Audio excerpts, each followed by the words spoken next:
Hey everyone, welcome back to FPL Fran. Today's video is going to be my Game Week 15 team selection. There's still a little bit of football to be played for Game Week 14, so, I can't say that this is the worst game week ever yet. So far, my rank hasn't taken too much of a beating, as much as it sort of looked like compared to at some point today, right? I don't know if Bruno's going to play. That's kind of the biggest piece of news we have today. I didn't vice-captain Saka. I didn't vice-captain Haaland. I did really want to bank on the West Ham game. The way that I saw it in terms of captaincy and vice-captaincy is if Bruno's going to miss the game, the full pen share goes towards Mbeumo. I think he's actually the best pick on a game week if he has pens anyways. And of course, if he doesn't, then I get my Bruno captaincy. So that's two players still to go, which I think compared to the rest of the field is kind of like a unique pairing. Not too many managers own both players. So hopefully, I guess the outcome that I'm looking for is some sort of Bruno haul, decent points from Bruno, him starting because I don't really want a Krupi auto sub, and then Mbeumo also to do very, very well so that I can hopefully end the week with what is maybe a grey arrow. I started obviously at 19k, we're at 40k. At some point in the evening, I think it was as bad as 80k. So I'll take that. I've had worse game weeks playing FPL, and I think the immediate reaction to game weeks like this where, right now I'm still scoring, I think around 56 points is a lot of people just tend to say, why captain Haaland? Why do this? Why do that? I mean, if I was so certain that every move that I was going to make every week was get a green arrow, this wouldn't be FPL. It wouldn't be the sort of game of a chance that we play that we love to play because you can't really control so many things in football. So what I tend to say is I'm the type of manager who likes taking risks. In many previous seasons, like let's say Salah last season, I would have taken captaincies against him. 2 weeks ago, I took Saka captaincy against Haaland. It didn't work out, but, there are opportunities where I can. And so I don't really mind taking them because I'm fully aware of how bad it can get. And I think that's part of my process. I just think if I go with the players that I think generally have the highest expected points, I know someone else can do better. And that's going to happen, right? 2 weeks ago, I think I had the chance to go Munoz. I went for a Richards plus Mbeumo path, and it's kind of hurt my team in terms of outcomes. But you can't really control that. You just kind of have to keep playing. And I think even the team that I was putting out this week, I thought I was going to have a great game week. But, as it turns out, no, Foden's hurt. Delaying, the 1 week for that move has really, really stung me, but I've made my moves. So I'm pretty interested in kind of looking forward towards the future game weeks. I feel like when we kind of look at FPL2, yes, you're seeing rotation from managers, but it also comes down to, how their players are playing, which specific players are struggling to. When you move to players like Foden, yes, of course, there's a doubt of, let's say, rest. I've moved into Nico Riley as well. He's also got potential for being rested, or he's also got potential for being rested. And I feel like you just have to be comfortable with that around this phase. That's why kind of having a slightly deeper team will help. And it's also why I felt comfortable making early moves, because I just knew that I had enough depth with the Game Week 15, with also 5 free transfers coming the week right after that, to know that I can actually just make earlier moves. And that's kind of the position that I put myself in. So all things being said, we didn't have the biggest hauls this game week in terms of the Munozes, the Fodens of the world, or even the Van Hecks if you somehow got there. But I'm still happy with my team. I'm still looking forward to future game weeks, and hopefully we can get some hauls from some of the teams in the lineups that we can put forwards in the future. And that's me. I have made 3 free transfers though. Full disclosure, they were exactly the same moves that I suggested within my transfer plans. I ended up making Semenyo to Foden as a move. I ended up making Senesi out to, who was it? O'Reilly. And also Mateta to Thiago.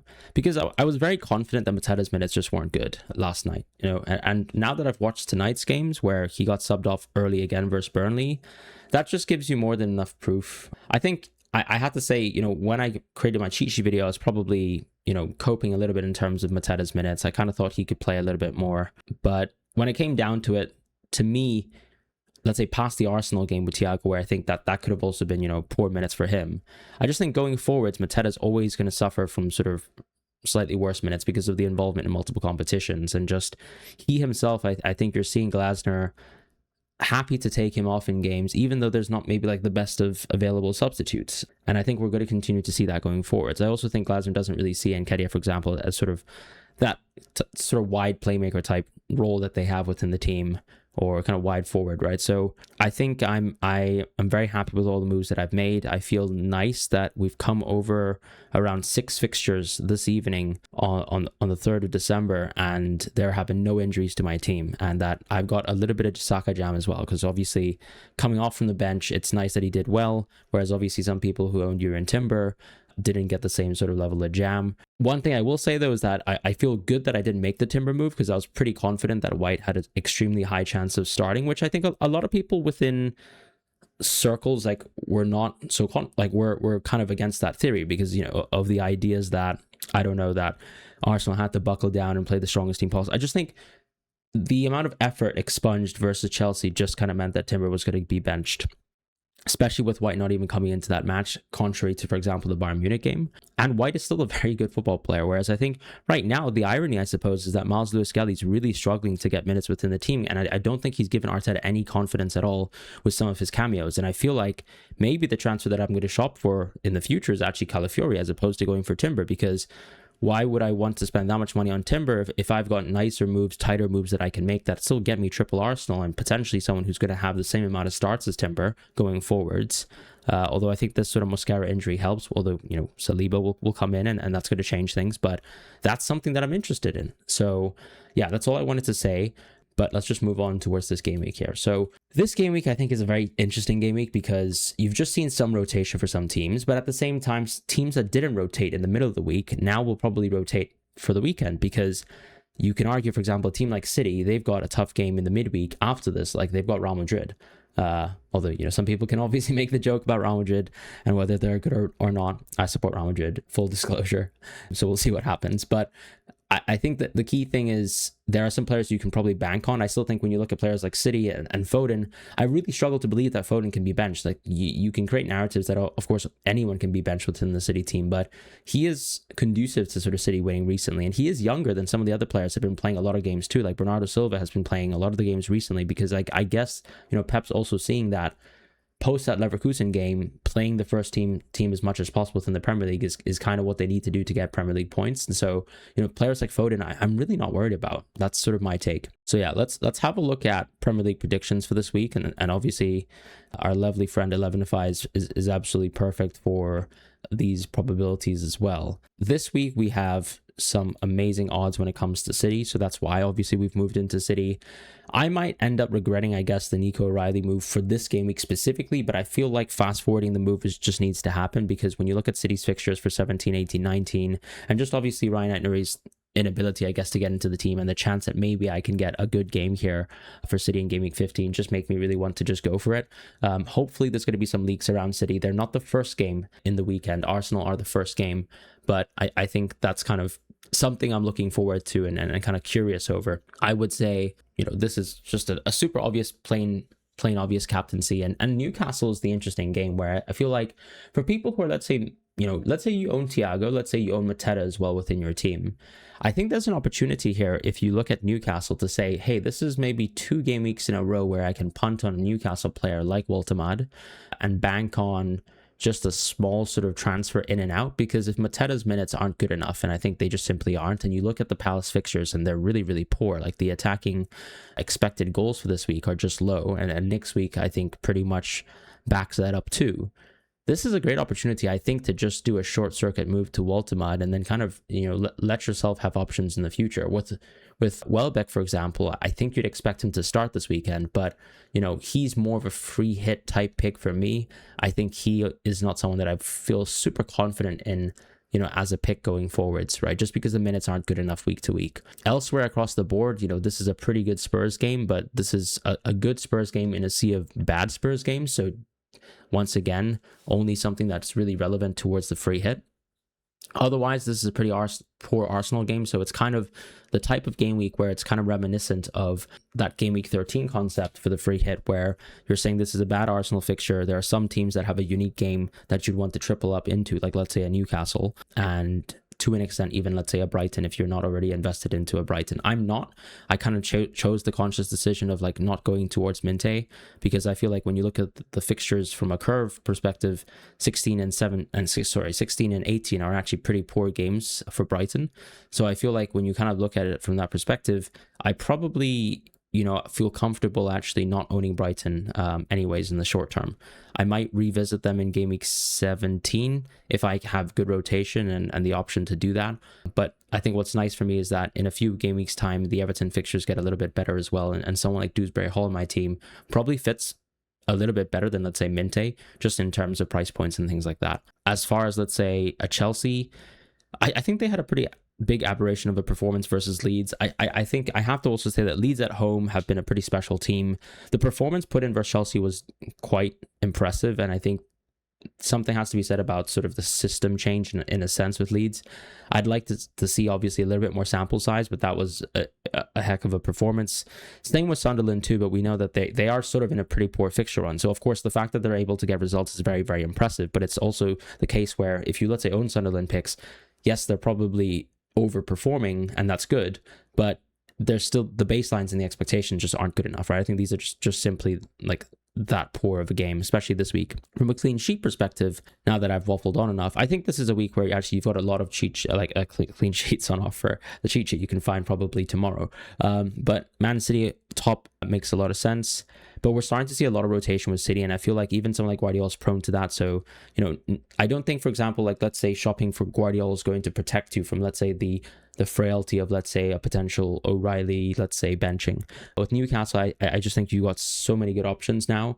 It seems like whenever he can, like Howe will just play Hall and Livramento, but I still think Tuchel's the best pick just because of, potential DEFCON, or even Burn to an extent, given that he's playing center back, right? I think Burn at center back is actually one of the best options in the game. It's just that when he actually plays out wide, he kind of diminishes his chance of getting attacking returns and also DEFCON. Not attacking returns necessarily, but I think even with little things like bonus, right? Because if you play a little bit further out wide, you are probably making less passes as a progressor compared to, let's say, Hall, who, when he plays left back, the kind of role that he plays, because he's sort of always allows himself to be, pushing high up in the field and actually advancing and kind of making passes as part of that triangle with his, left wing partner and even the striker at times, and even, let's say, the left center mid as well.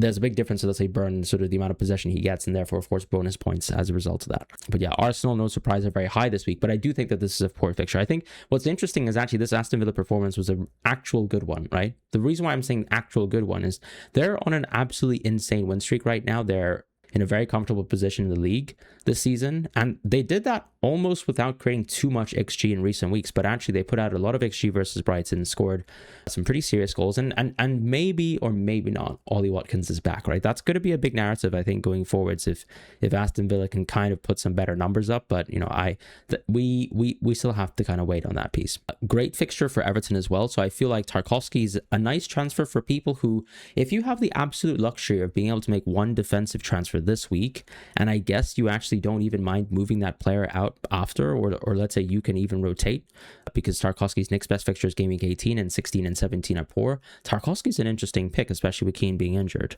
Outside of that, I think, yes, Liverpool are sort of playing in a very defensive way, and they're not attacking whatsoever, so that's nice from the perspective of, hey, if I own Liverpool defenders, they kind of look like they're set up to defend. Now, of course, they still conceded versus Sunderland, but I feel like you can be fair to them in the sense that they're not conceding, let's say, 4 or 5 big chances a game now. It's more like, okay, that was a slip up within one moment, because Liverpool are playing pretty negative football, if I can be completely honest. Like, I think they're maximizing a little bit more control, playing less of that sort of ping pong style, and it's not even really working out.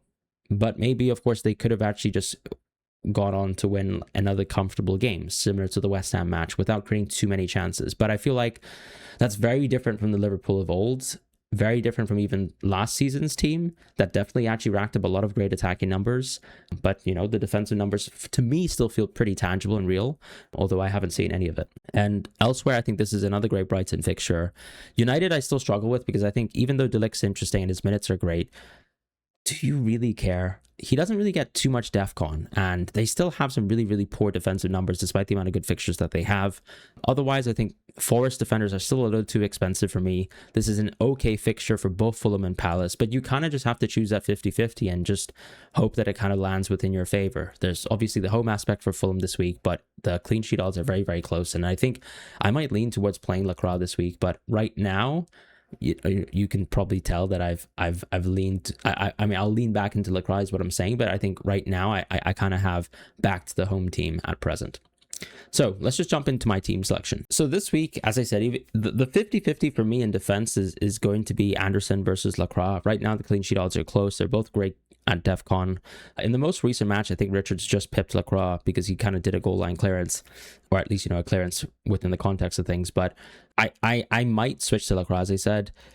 If there's a world where, let's say, O'Reilly doesn't seem like he's going to start versus Sunderland at home, I could just move into a double Crystal Palace defense because I kind of like the idea of just stacking a defense, and I might just move to a 3-5-2 with that sort of structure in mind. But for now, I'm going with Raya versus Aston Villa away. That's simply because Dubravka just has a much, much worse fixture. I am planning to start O'Reilly, and I think that the biggest thing here is we hopefully can get some news for City. And at the bare minimum, I'm hoping I can see a prediction from Luke, obviously a Man City legendary predictor, and something that, just always gives us the quality of advice that you really need to be successful in a game where owning Man City picks can be pretty conducive to doing well. Virgil, I will reluctantly play. It is Leeds away, but I just think I am watching that Liverpool are actually trying to play in a defensive manner. I think that there has been a bit of a shift in terms of the last two matches. How long will that last? Because they've really kind of struggled with some of the results, but we'll see what happens. With Anderson, as I said, I'm going to start him because I think he's got the home match. And I feel like there's a bit of an impact in terms of when you look at some of the recent Palace performances, I think they are struggling with the sort of fixtures that they have. Glasner's mentioned that as well in terms of the finishing and the attack. Like when you look at the attacking numbers so far, I think that's been some of the worst numbers ever put up versus a team that played, for a team that played versus Burnley this season. So when you kind of contextualize that, Palace attacking performance has not been great. There's going to be some frailties in terms of defense. Like even when they played versus Wolves, they actually conceded, I think, something like 1.7 XGC away from home. So they've clearly been struggling away from home too. But, I can't say too much about the Fulham defense because I spent a whole week gassing them up, and then Haaland and Foden pretty much just shut me up very, very quickly within that match. So yeah, bit of a 50-50, as I said, and I will wait for City News to probably make the kind of moves. I like the idea of backing full against Palace for now, because of course a lot of people are planning to play, that one Palace defender. So I kind of like the idea of hedging against that with Anderson. In the midfield, or punting against that, not hedging, but in the midfield, I'm planning to play Dewsbury Hall. Now, in a sense, I guess I could always, I did this 2 weeks ago, I think, versus, or 3 weeks ago, maybe, when I played Dewsbury Hall versus Fulham at home, or didn't, rather. I sat him on the bench and he actually got one of the Halls. I think he got DEFCON plus assists plus bonus. And so, yeah, that felt pretty stupid in hindsight, but I think it was close 50-50. And I think it's kind of a situation again where, in a world where maybe, let's say, I like both Anderson and Lacroix, I guess Dewsbury Hall is close in terms of sort of expected points projections. We kind of saw that as well within the Fantasy Football Hub tool, right? When we're kind of assessing the My Team Pick and Rating tool, looking at the model projections for this game week, it kind of does tell you or suggest that at least it's a close to a 50-50 call between, let's say, a Dewsbury Hall and a Lacroix. But it just kind of means that I would like to back at least one specific outcome to sort of increase the ceiling within my team for this game week, which is kind of why I've moved towards Dewsbury Hall. Now, if you're interested in sort of the expected points projections that I'm talking about, feel free to have a look at the link in description below. You'll see, how to kind of optimize your team in terms of lining up your team every single week in terms of expected points. Obviously, you can make your own decisions, but it's something that I at least use to sort of keep objective with a sort of understanding, like what is, a third-party model thinking in terms of expectations, and what are my difference in expectations going to be against that. I plan on playing Foden. Obviously, he's my vice captain. Saka, Bruno, and Bumo. Now, we don't know if Bruno's going to play, but the reason why I made moves, as I said, is Bruno to me is going to be a long-term hold unless, let's say, Amarim's going to suddenly surprise us once again and say that the knock is going to be some sort of long-term injury, right? I just can't really see that being a case. Saka seems fine and Bumo seems fine. Foden, I feel like is going to play. I have no doubts.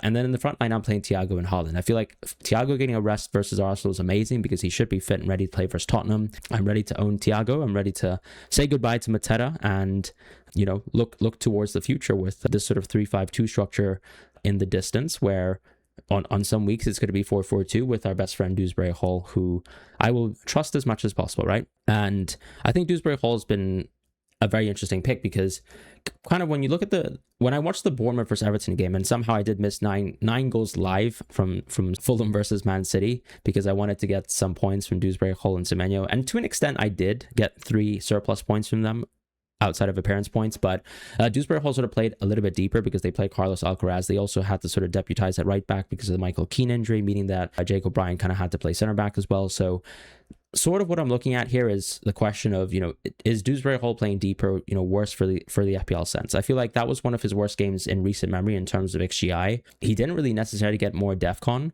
because I feel like there's sort of alternating roles where his job is sort of to drop deep at times and sort of link up play. It doesn't necessarily mean that he's the type of player who sort of breaks up things within the middle unless the game kind of falls towards him or the game's played around him. He still played really, really well in my opinion, but not from an FPL context, and that's something I'm looking forward to. But I don't want to overreact to that because I think that with some of the suspensions coming back for Everton this weekend, like for example Bunum, I think that Dewsbury Hall can probably play a little bit more advanced and be someone that I can enjoy for this week. So something that I'm looking forward to is that, as I said, captaincy is going to be on Haaland. Vice captaincy is going to be on Foden. That's going to be how we set up the team for this weekend. Lacroix first bench, Richards second bench, Krupi third bench. And that's it, right? We're looking forwards towards 5 free transfers. The Gakpo substitution now makes me a little bit colder on Gakpo as a move in Game Week 16. I'm not so fond of Sade. I don't even know really like which midfielders I like. Like, sure, I suppose Minte is wonderful, but as I said, because I'm missing the boat on Minte by going for Foden now, and I already have Dewsbury Hall locked in for this week, I'm not really going to touch Minte in the near term. But I also kind of struggle to really think, what type of midfielder do I really like within my team?